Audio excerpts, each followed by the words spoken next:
हरियाली तीज क्यों मनाई जाती है? क्या पार्वती जी का विवाह विष्णु जी से हुआ था? जानिए माता पार्वती का अपहरण किसने किया, व्रत विधि और नियम की पूरी जानकारी। देखिए ये पूरी वीडियो। ओम नमः शिवाय। हर हर महादेव। हरियाली तीज की पावन कथा भगवान शिव और माता पार्वती जी के पुनर्मिलन और अखंड सौभाग्य का प्रतीक है। सती रूप में अपने देह का त्याग करने के बाद माता पार्वती जी यानी शक्ति भगवान शिव से अलग हो गई थी। उनके बिना सृष्टि का संतुलन बिगड़ गया था, क्योंकि शिव चेतना है और माता पार्वती जी शक्ति है। शक्ति यानी सृष्टि की ऊर्जा और प्रतीक है। सूखी हुई पृथ्वी माता पार्वती जी के कठोर तप और विरह की अवस्था है। आकाश से बरसता हुआ जल भगवान शिव की कृपा और उनका शक्ति से मिलन है।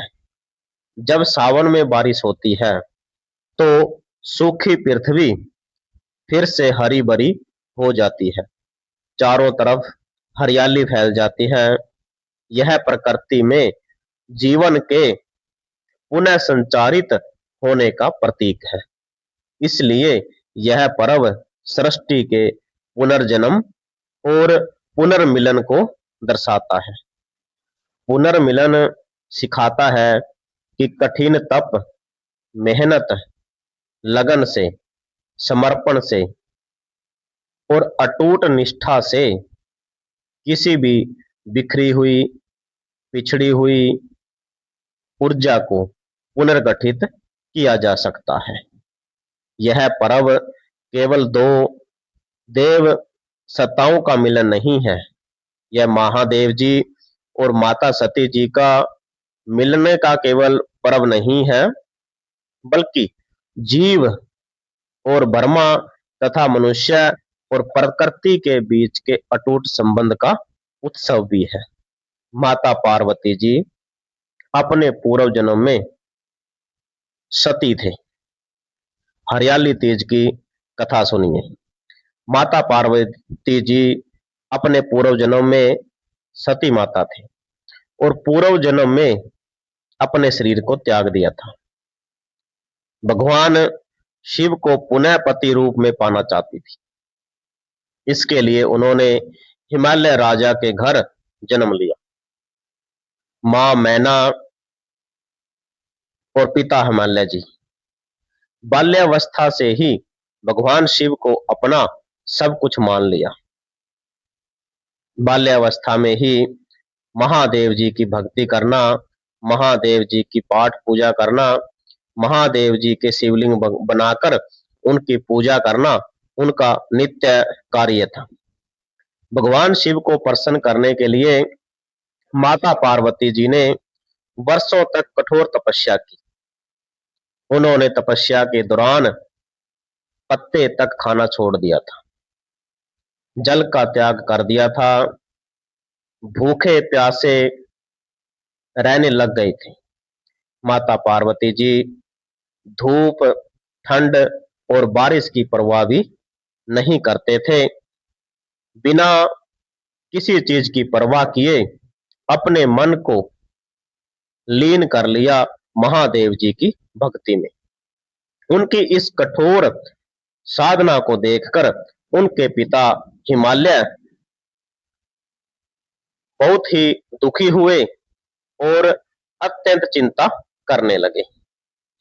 माता पार्वती जी की दुर्दशा और उनकी तपस्या देखकर जब उन्होंने खाना पीना छोड़ दिया, इतनी कठोर तपस्या देखकर एक दिन महर्षि नारद मुनि राजा हिमालय के पास पहुंचे।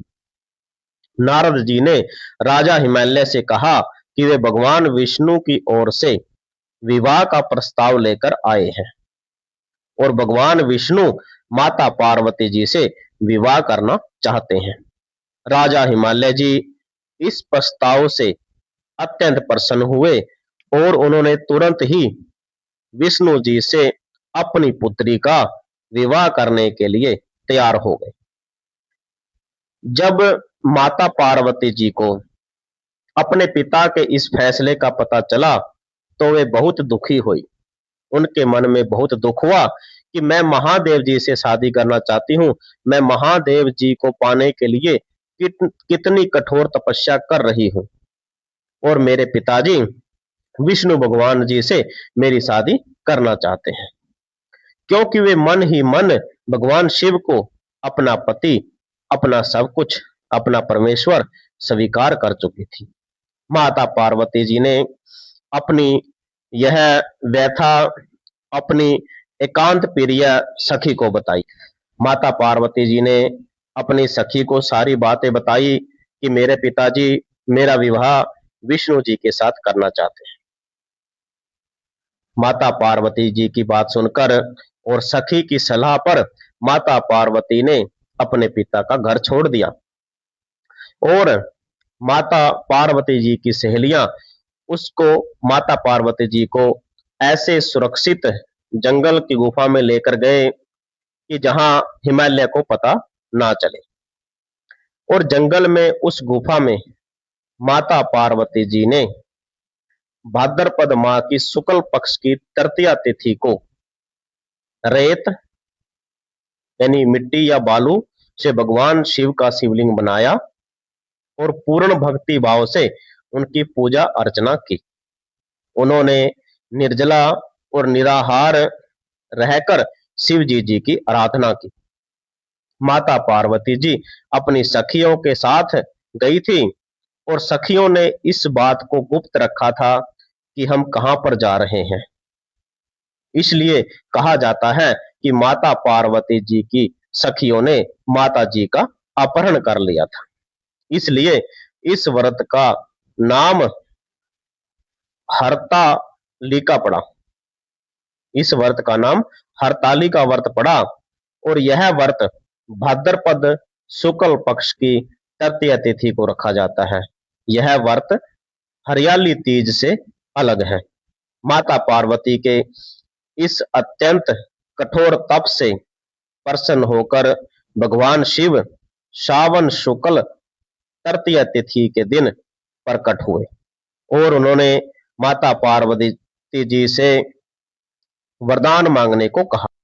माता पार्वती जी ने हाथ जोड़कर प्रार्थना की कि हे महादेव, यदि आप मेरी तपस्या से प्रसन्न हैं तो मुझे अपनी पत्नी के रूप में स्वीकार कीजिए। भगवान शिव ने माता पार्वती की यह मनोकामना पूर्ण की और उन्हें पत्नी रूप में स्वीकार करने का वरदान दिया। भगवान महादेव जी ने माता पार्वती जी से कहा कि जो भी स्त्री श्रावण माह की शुक्ल तृतीया के दिन पूर्ण श्रद्धा और नियम के साथ यह व्रत रखेगी और कथा सुनेगी, उसे अखंड सौभाग्य की प्राप्ति होगी और उसका वैवाहिक जीवन सुखमय रहेगा। इसी पौराणिक घटना और पुनर्मिलन की खुशी में हर वर्ष हरियाली तीज का पर्व मनाया जाता है। इस दिन महिलाएं नए वस्त्र, विशेषकर हरे रंग के वस्त्र, मेहंदी और श्रृंगार करके भगवान शिव और माता पार्वती जी की पूजा करती है। जब राजा हिमालय अपनी पुत्री को खोजते हुए उस जंगल तक पहुंचे तब माता पार्वती जी ने उनसे कहा कि वे घर तभी लौटेगी जब उनके पिता उनका विवाह भगवान शिव से कराने के लिए तैयार होंगे। राजा हिमालय अपनी पुत्री के दृढ़ संकल्प और भक्ति को देखकर भगवान शिव और माता पार्वती जी का विवाह करने को मान गए। इसी खुशी में हरियाली तीज का जो व्रत और त्योहार खुशी खुशी मनाया जाता है। व्रत को कैसे रखें? प्रातःकाल व्रत करने वाले दिन सुबह सूर्योदय से पूर्व ब्रह्म मुहूर्त में उठकर स्नान करें। यदि आपके क्षेत्र में सरंगी यानी कि सास द्वारा दिया जाने वाला फल और मिठाई का प्रसाद की कोई परंपरा है तो सूर्योदय से पहले उसे ग्रहण कर लें, खा लें। उसके बाद व्रत आपका शुरू हो जाएगा। उसके बाद आपको क्या करना है, स्नान करें। स्नान के बाद स्वस्थ वस्त्र पहने, विशेषकर हरे रंग के वस्त्र पहनना शुभ माना जाता है। हाथ में जल, चावल और फूल लेकर भगवान शिव और माता पार्वती जी के समक्ष निर्जला व्रत रखने का संकल्प लें। दिन भर व्रत के दौरान मन शांत रखें, किसी की चुगली ना करें, कभी किसी पर गुस्सा नहीं करना है, गुस्सा करने से बचना है और मन ही मन ओम नमः शिवाय का जाप करते रहें।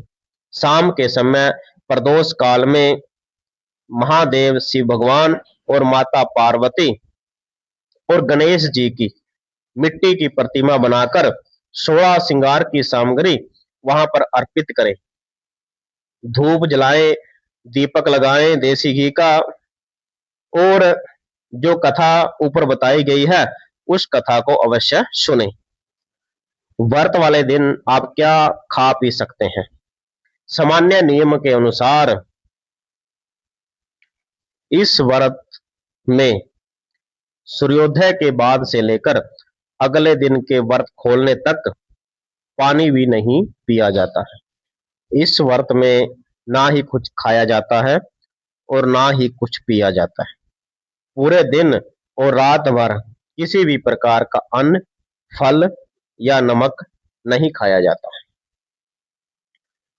इस व्रत में यदि आप गर्भवती हैं, बीमार हैं, बुजुर्ग हैं या पहली बार व्रत रख रही हैं और निर्जला व्रत आप नहीं रख सकती हैं, तो शास्त्रों में शरीर की रक्षा को पहला धर्म माना गया है। ऐसे में आप दोपहर के बाद या पूजा के बाद जल, नारियल पानी, दूध या चाय ले सकती हैं। खाने में फलाहार जैसे सेब, केला आदि का सेवन किया जा सकता है। व्रत को अगले दिन खोला जाता है। व्रत पारण भी बोला जाता है, अगले दिन किया जाता है। अगले दिन सुबह उठकर स्नान करें, पूजा स्थान की दोबारा सफाई करके महादेव शिव और माता पार्वती जी की आरती करें। सुहाग सामग्री जो आपने माता पार्वती जी को चढ़ाई थी और भोजन अन्न का दान किसी जरूरतमंद बुजुर्ग महिला को करें। इसके बाद सबसे पहले भगवान को अर्पित किया गया जल या चरणामृत पीकर अपना व्रत खोलें। जल ग्रहण करने के बाद फलाहार या सात्विक भोजन करें जिसके अंदर लहसुन प्याज नहीं होना चाहिए, और भोजन करके आप अपने व्रत को संपन्न कर सकते हैं। अब हरियाली तीज व्रत के बारे में कुछ मिथ्या बातें जो कई बार लोगों द्वारा बताई जाती हैं या सामान्य कई बार आपको नहीं पता होता। नंबर 1 बात है कि हरियाली तीज और हरतालिका तीज दोनों एक ही व्रत नहीं है, दोनों व्रत अलग अलग हैं। नंबर 2, कई बार हरियाली तीज का व्रत केवल सुहागन महिलाएं रख सकती हैं, ऐसा बोला जाता है। कुंवारी कन्याएं इस व्रत को नहीं रख सकती, ऐसा नहीं है। शास्त्रों और धार्मिक मान्यताओं के अनुसार अविवाहित कन्याएं भी मन भावन और योग्य वर की प्राप्ति के लिए, अपने अच्छे भविष्य के लिए हरियाली तीज का व्रत पूरी श्रद्धा के साथ रख सकती हैं। कुछ मान्यताओं में नंबर 3 बताया गया है कि कुछ मान्यताओं में व्रत को निर्जला रखा जाता है। ऐसी मान्यता ठीक है, व्रत को निर्जला रखा जाता है, परंतु कई बार गर्भवती महिला, वृद्ध और कुछ स्वास्थ्य संबंधी समस्याओं वाली महिलाएं इस व्रत में फलाहार, दूध, पानी का सेवन कर सकती हैं, उनको इस बात का कोई पाप नहीं लगेगा और ना ही उनका व्रत टूटेगा। नंबर 4, इस व्रत के बारे में एक झूठ है भी फैलाया जाता है कि माता पार्वती जी का विष्णु के साथ विवाह हुआ था। माता पार्वती जी का विष्णु जी के साथ विवाह नहीं हुआ था। नारद जी विष्णु जी के साथ माता पार्वती जी का विवाह करने का प्रस्ताव हिमालय राजा के पास लेकर आए थे। हिमालय राजा ने उस प्रस्ताव को स्वीकार भी कर लिया था, परंतु माता पार्वती ने उस प्रस्ताव को नहीं माना था। उन्होंने स्पष्ट बोल दिया था कि हमारा विवाह सिर्फ महादेव जी के साथ होगा। हमने आपको हरियाली तीज की कथा कैसे करनी है, व्रत कैसे रखना है, व्रत के कौन से नियम हैं और क्यों मनाई जाती है, सभी जानकारी आपको दी। आपको हमारी जानकारी कैसी लगी? आगे भी ऐसी जानकारी सुनने के लिए हमारे चैनल को सब्सक्राइब करें, वीडियो को लाइक करें और बोलो हर हर महादेव, ओम नमः पार्वती पते।